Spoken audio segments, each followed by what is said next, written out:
Welcome back, everyone. So excited for you to join us for another Shop Talk. I'm Nicole Osinski with Government Fleet. Today, we're joined by Bradley Norton, who recently took on the position of Fleet Manager for the Town of Fuquay-Varina, North Carolina. Bradley, thanks so much for joining us. Hey, good afternoon. Thank you for having me.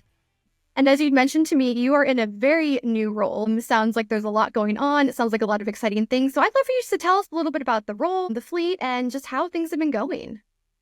Yeah, it's been going well. So this is a newly created position for our town. About a year ago, town management saw the need for centralized fleet management. Little background, our town has roughly doubled in the past 10 years, both in population and fleet size. So the time has come that we need centralized fleet management, and so here I am. We have about 270 pieces of rolling stock and roughly 100 pieces of other equipment, including trailers and construction equipment, things like that. Now that you're in this new role, I'm sure there's a lot going on, but what have been some of your main priorities just getting things started and to, focus on maybe the immediate future? Maybe you're planning some things long term, but, what have been some of those main priorities? Yeah, we've been working on some of both. Some immediate priorities have been to meet with all the department directors individually. This has been really good to meet those directors and then also meet the person that'll be my primary point of contact for fleet issues. So building those relationships has really been the first priority. We've also been working on researching some of the tools that can help all of the departments and the fleet as a whole, looking at some solutions that will help with the immediate consolidation as well as leading us into the future. Okay, so stepping into this role where, the fleet manager position is brand new, like you said, what are some of the important things during this transition that you've been focused on? And, how are you executing those things? The biggest priority has been to form these relationships. Your skills and your past experience can really be strong assets, but the relationships that you build are really the cornerstone of any successful operation. So that's really been priority one. And I can say that the buy-in has been incredible with the town.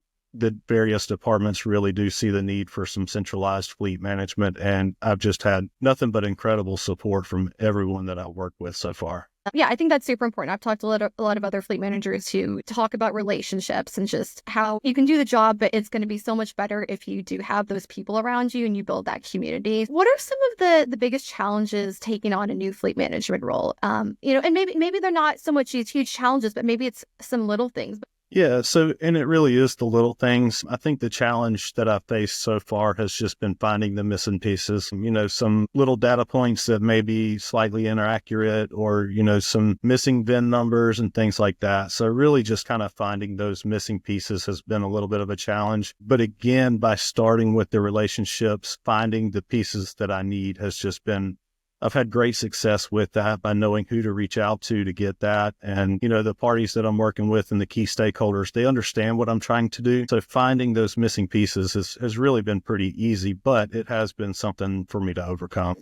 Piggybacking off challenges, what are some of the things that you're excited for down the road? So I'm truly excited to see this program taking shape and even the mundane tasks of gathering the data. It's really fun to see, the things that risk management may have had, but the departments didn't, and vice versa. So really getting everything kind of centralized and seeing the programs coming together and just breaking down the silos and managing the fleet as a whole instead of just the individual departments it's really been exciting to see that coming together in such a short amount of time. I'd love to know, what's your work style like? And is there anything that you're doing differently than how you've previously worked? Definitely. I've always been a people person, and in previous roles, I really was just focused on one department or maybe two departments at a time. And in this role, I'm certainly focused on all departments. It allows me to interact with different types of vocations and certainly different types of personalities. And so that's been a bit different from my previous roles, but I've really enjoyed it so far. For you, as somebody who's in a leadership position, how do you work to collaborate and bring all those different personalities together and just keep things running smoothly?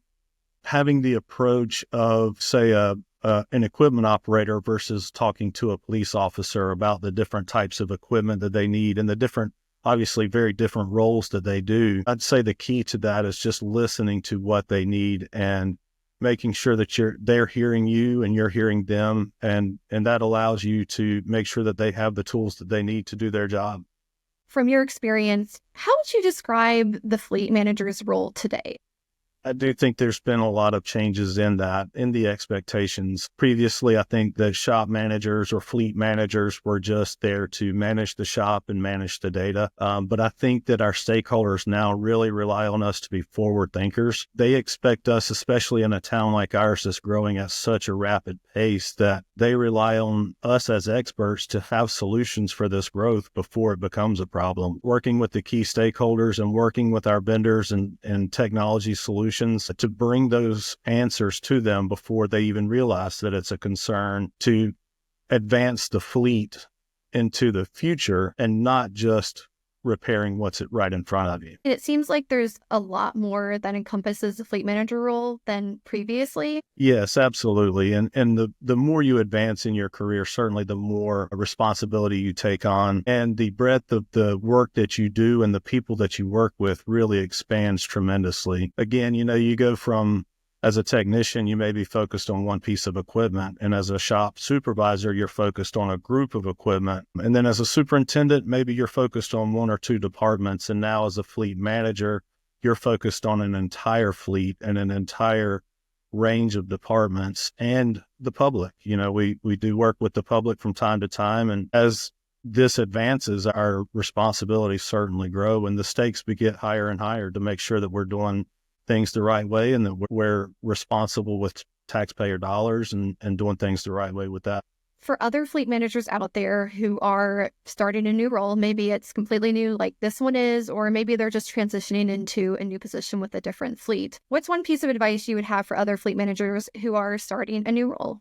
That's a great question. And I'll tell you, I have to remind myself of this on a daily basis, that you're not going to fix things on the first day or in the first week. I would say to take time to build the relationships before you try to implement major changes. Having that equity in a relationship that you built really will take you a long way as you try to make those improvements. But it's not going to happen on day one or week one. So take your time, build the relationships first, and then you can start doing the things that you'd like to do and leading the fleet into the future.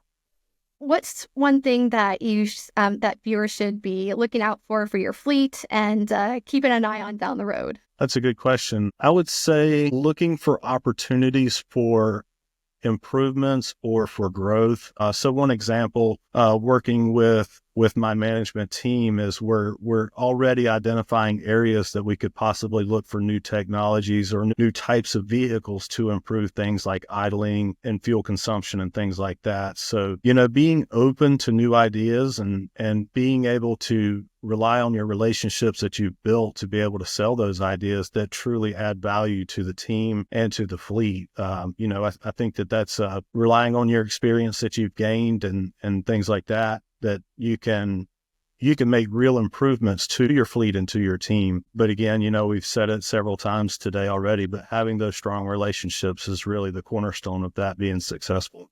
I think that's a great piece of advice.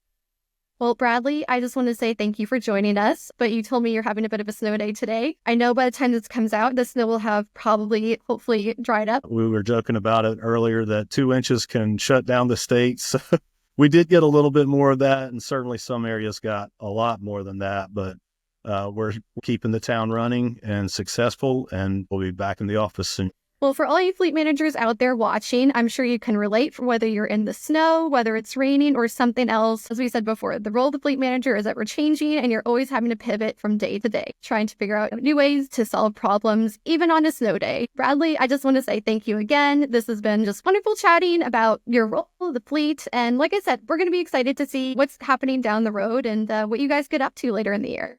Thank you, Nicole. It was great to see you again. And I really enjoyed the Government Fleet Magazine product and always look forward to that. But thank you for reaching out to me. I was honored and humbled that you thought of me, and certainly happy to be a part of it. And thank you to our audience for joining us. We hope you'll be back for our next video interview series with a fleet manager, technician, or maybe somebody you just didn't expect. Until next time.